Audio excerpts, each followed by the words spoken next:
परिश्रम में बड़ी वृद्धि होगी, लाभ की प्राप्ति, इच्छा शक्ति, दृढ़ संकल्प और निरंतर प्रयास व्यक्ति को अपने लक्ष्य की ओर ले जाते हैं। कोई भी महान व्यक्ति अवसर मिलता नहीं, इसीलिए कभी शिकायत नहीं करते। वे अवसर उत्पन्न करने के लिए प्रयास करते हैं। आपके धनु राशि का प्रतीक हाथ में धनुष्य लिया हुआ व्यक्ति है, जिसका पूरा ध्यान अपने लक्ष्य की ओर होता है, अर्थात उसके लिए अपने लक्ष्य की अपेक्षा अन्य कोई भी चीज़ मायने नहीं रखती। नमस्कार, मैं एस्ट्रो गुरुमा डॉक्टर ज्योति जोशी आप सभी ज्योतिष प्रेमियों एवं अध्ययनकर्ताओं का हार्दिक स्वागत करती हूँ। हम दिसंबर महीने के राशिफल को समझ रहे हैं। आज हम धनु राशि के जातकों के लिए यह महीना कैसा रहेगा, इस पर विस्तार से चर्चा करेंगे। राशिफल पूरी तरह से ग्रहों की स्थिति पर निर्भर करता है। तो आइए पहले धनु राशि के लिए इस महीने की ग्रह स्थिति को समझते हैं। उस ग्रह स्थिति के अनुसार विभिन्न दृष्टिकोण से यह महीना धनु राशि के जातकों के लिए कैसा रहेगा, इसका विस्तार से विश्लेषण करेंगे।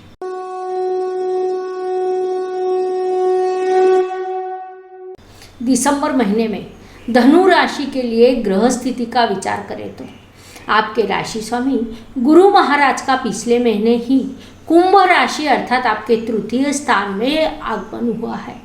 पिछले महीने तक वे अपनी नीच राशि में विराजमान थे। अब उनका वायु तत्व की कुंभ राशि, जिसे हम बुद्धिमान राशि कहते हैं, उसमें प्रवेश हुआ है। द्वितीयेश एवं तृतीयेश शनि महाराज आपके द्वितीय स्थान में विराजमान है। वहाँ मकर राशि आती है, जो शनि महाराज की स्वराशि है। पंचमेश एवं व्ययेश मंगल ग्रह पिछले महीने में आपके लाभ स्थान में विराजमान था। 4 दिसंबर को वह आपके व्यय स्थान में प्रवेश करेगा। षष्ठेश एवं लाभेश शुक्र ग्रह महीने की शुरुआत में आपके राशि में विराजमान है। 8 दिसंबर को वह मकर राशि में प्रवेश करेगा। साथ ही 30 दिसंबर को वक्री अवस्था में पुनश्च उसका धनु में आगमन होगा। सप्तमेश एवं दशमेश बुध ग्रह महीने की शुरुआत में आपके व्यय स्थान में विराजमान है। 9 दिसंबर को राशि परिवर्तन कर वह आपकी राशि में प्रवेश करेगा। 29 दिसंबर को आपके द्वितीय स्थान में उसका आगमन होगा। अष्टमेश चंद्रमा हर 2-2.5 दिन में राशि परिवर्तन कर भ्रमण करते रहता है। उस अनुसार ही उसका भ्रमण शुरू रहेगा। आपका भाग्येश ग्रहों का राजा रवि महीने के पहले पखवाड़े में आपके व्यय स्थान में विराजमान है। 15 दिसंबर को वह आपकी राशि में प्रवेश करेगा। ज्योतिष के नियमों के अनुसार भाग्येश का राशि में आगमन होना अत्यंत शुभ माना जाता है। राहु ग्रह वृषभ राशि और केतु ग्रह वृश्चिक राशि में विराजमान है। इस ग्रह स्थिति के अनुसार विभिन्न दृष्टियों से यह महीना धनु जातकों के लिए कैसा रहेगा, इसे विस्तार से समझेंगे। व्यक्तित्व की दृष्टि से विचार करें तो राशि स्वामी की स्थिति महत्वपूर्ण होती है। आपके राशि स्वामी गुरु महाराज ज्ञान के कारक ग्रह माने जाते हैं। वे कुंभ राशि अर्थात आपके तृतीय स्थान में विराजमान है।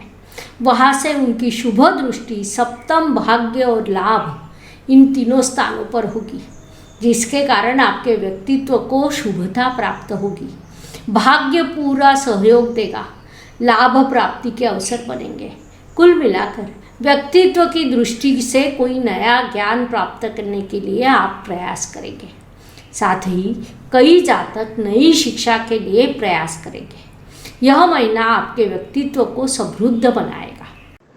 Please like, share and subscribe the channel और हाँ, बेल आइकॉन दबाना ना भूलें। धन्यवाद। पारिवारिक दृष्टि से विचार करें तो आपके द्वितीय शनि महाराज द्वितीय स्थान में विराजमान है, जो उनकी अत्यंत शुभ स्थिति मानी जाती है। लेकिन 4 दिसंबर तक उन पर शत्रु ग्रह मंगल की दृष्टि है, जिस कारण परिवार में विवाद होना, पारिवारिक शांति का भंग होना जैसे प्रकार हो सकते हैं। लेकिन महीने के दूसरे और तीसरे सप्ताह में इस स्थिति में बड़ा बदलाव होगा, जिस कारण पारिवारिक सौख्य की आपको अनुभूति प्राप्त होगी। माता पिता, चाचा, मामा आदि सभी से उचित सहयोग प्राप्त होगा। परिश्रम, पराक्रम की दृष्टि से विचार करें तो आपके परिश्रम के स्थान में स्वयं राशि स्वामी का आगमन हुआ है, जिस कारण आप प्रचंड परिश्रम करोगे। वास्तव में लगातार परिश्रम करना यह आपका इस अवधि में स्थायी भाव बन जाएगा। वैसे भी लक्ष्य को निर्धारित कर उस दिशा से कार्यरत रहना आपका मूल स्वभाव है। दूसरी ओर कहीं आपका ध्यान जाता ही नहीं। उसमें ऐसी ग्रह स्थिति जिसमें राशि स्वामी स्वयं परिश्रम के स्थान में उपस्थित है, उस कारण आपके मूल स्वभाव में वृद्धि हो सकती है। संक्षेप में यह महीना आपके लिए बड़े परिश्रम का रहेगा। वास्तु, वाहन, भूमि, सुख शांति की दृष्टि से विचार करें तो यह समय धनु जातकों के लिए अधिक लाभकारी नहीं होगा, क्योंकि आपके चतुर्थेश चतुर्थ के व्यय स्थान में विराजमान है। परिणाम स्वरूप ऐसे विपरीत काल में वास्तु वाहन की खरीदारी का विचार करना नहीं चाहिए। लेकिन जो जातक पुरानी वास्तु के नवीनीकरण का विचार करते हैं, वे इस माह उस कार्य को पूरा कर सकते हैं। आपको मातृ सौख्य की प्राप्ति होगी, लेकिन माता के स्वास्थ्य के प्रति आपको अधिक जागरूक रहना होगा। शिक्षा एवं इष्ट देव के सहयोग की दृष्टि से विचार करें तो दिसंबर महीना आपके लिए अत्यंत लाभकारी सिद्ध होगा। इष्ट देव का सहयोग एवं आशीर्वाद आपको प्राप्त होंगे। कई धनु जातकों के मन में अपनी कुलदेवी के दर्शन लेने की इच्छा उत्पन्न होगी। ऐसी मन से जब इच्छा उत्पन्न होती है तो उसकी पूर्ति अवश्य कीजिए, क्योंकि कुलदेवी अपने पूरे कुल की माता होती है। इसलिए जिन जिन जातकों के मन में ऐसी इच्छा उत्पन्न होगी, उन्होंने उसकी पूर्ति अवश्य करनी चाहिए। यदि किसी कारण से उसकी पूर्ति न हो सके तो आपके गांव, शहर, परिसर में कहीं भी देवी का मंदिर होगा, वहां जाकर माता के दर्शन लेना न भूलें। शिक्षा की दृष्टि से विचार करें तो आपके अध्ययन में बड़ी सफलता प्राप्त होगी। वास्तव में आपके लिए शिक्षा से लाभ प्राप्ति के योग निर्माण होंगे, अर्थात आपने जो डिग्री प्राप्त की है उस अनुसार आपको अच्छी नौकरी के अवसर प्राप्त होंगे। यहाँ तक कि नौकरी के लिए विदेश में जाने के अवसर भी प्राप्त हो सकते हैं। जो जातक प्रतियोगिता परीक्षाओं की तैयारी में जुटे हैं या टेक्निकल मैनेजमेंट के क्षेत्र में अध्ययन जारी है, उन्हें बड़ी सफलता प्राप्त होगी। इस अवधि में किया गया अध्ययन आपको दीर्घकालीन लाभ देगा।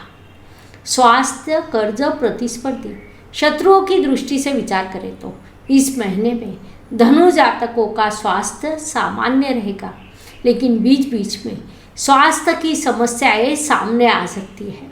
विशेष रूप से गले की खराश या पेट दर्द की समस्या हो सकती है, जिस कारण स्वास्थ्य का ध्यान रखना आपके लिए आवश्यक है। प्रतिस्पर्धी परेशान करने के लिए होते हैं। आप अपने स्वभाव के अनुसार सदैव उनकी उपेक्षा करते हैं। इस महीने भी उन्हें नज़रअंदाज करें, वे आपको अधिक नुकसान नहीं पहुंचाएंगे। इस महीने महत्वपूर्ण दस्तावेज कहीं खो जाने की संभावना अधिक है, इसलिए उनकी उचित देखभाल करना आपके लिए आवश्यक है। कई बार हम जल्दबाजी में कोई वस्तु कहीं रख कर भूल जाते हैं और बाद में उसे खोजने के लिए समय लगता है। इसलिए उस वस्तु को यदि हम सावधानी से सही जगह पर रखेंगे तो यह परेशानी नहीं होगी। Please like, share and subscribe the channel, और हाँ, बेल आइकॉन दबाना ना भूलें। धन्यवाद। नौकरी एवं व्यवसाय की दृष्टि से विचार करें तो दिसंबर महीना धनु जातकों के लिए लाभकारी रहेगा। आप चाहे नौकरी में हो या व्यवसाय के क्षेत्र में, आपको लाभ की प्राप्ति होगी। संक्षेप में आपको अपने कार्य क्षेत्र में लाभ के विभिन्न अवसर प्राप्त होंगे। वैसे भी धनु जातक गत कुछ वर्षों से लगातार संघर्ष कर रहे हैं, उसमें यह थोड़ा अच्छा कालावधि आपको प्राप्त होगा, इसलिए इसका सदुपयोग करें। भाग्य की दृष्टि से विचार करें तो भाग्येश की स्थिति महत्वपूर्ण होती है। आपके भाग्येश महीने के पहले पखवाड़े में व्यय स्थान में विराजमान है। दूसरे पखवाड़े में वह राशि परिवर्तन कर आपकी राशि में प्रवेश करेगा। भाग्येश जब स्वयं राशि में आता है तो कई चीज़ें केवल भाग्य के बल पर प्राप्त होती है। इस अवधि में आपको भाग्य द्वारा पूरा सहयोग प्राप्त होगा। महत्वपूर्ण बात यह है, राशि में आया हुआ भाग्येश का राशि स्वामी के साथ लाभ योग बनेगा, अर्थात भाग्य द्वारा व्यक्तित्व में वृद्धि और उसके द्वारा लाभ, ऐसा वर्णन हम इस स्थिति का कर सकते हैं। कर्म की दृष्टि से विचार करें तो कर्मेश की स्थिति महत्वपूर्ण होती है। आपके कर्मेश बुध ग्रह की यात्रा व्यय स्थान से जारी है। 9 दिसंबर को राशि परिवर्तन कर आपकी राशि में प्रवेश करेगा, अर्थात महीने के पहले सप्ताह में आप काम को टालने का प्रयास करेंगे। आज का काम कल पर, कल का काम परसों पर टालने का प्रयास करेंगे, लेकिन दूसरे और तीसरे सप्ताह में आप कर्म प्रधान होंगे। इसे पहले से ही ध्यान में रखकर आपको इस महीने की योजना बनानी चाहिए। लाभ की दृष्टि से विचार करें तो लाभेश आपके राशि में विराजमान है। भाग्येश भी आपकी राशि में आएगा। इस स्थिति के अनुसार विचार करें तो यह महीना धनु जातकों के लिए लाभकारी सिद्ध होगा। वैसे भी धनु जातकों को लाभ की आवश्यकता थी, क्योंकि गत कुछ महीनों से आप लगातार आर्थिक तंगी में हो। उससे बाहर निकलने के लिए आर्थिक लाभ की प्राप्ति आपके लिए आवश्यक थी। किसी को जमीन से लाभ प्राप्त होना, प्रॉपर्टी से लाभ प्राप्त होना, किसी मशीनरी से लाभ प्राप्त होना, ऐसे विभिन्न प्रकार के लाभ के अवसर आपको प्राप्त होंगे। आपको लाभ उठाना चाहिए। व्यय एवं परदेश गमन की दृष्टि से विचार करें तो इस महीने के सरल 2 भाग हो सकते हैं, अर्थात महीने का पहला पखवाड़ा खर्च का तो दूसरा पखवाड़ा लाभ के प्राप्ति का। यह स्थिति निर्माण होगी। पहले पखवाड़े में कई प्रकार के खर्च हो सकते हैं।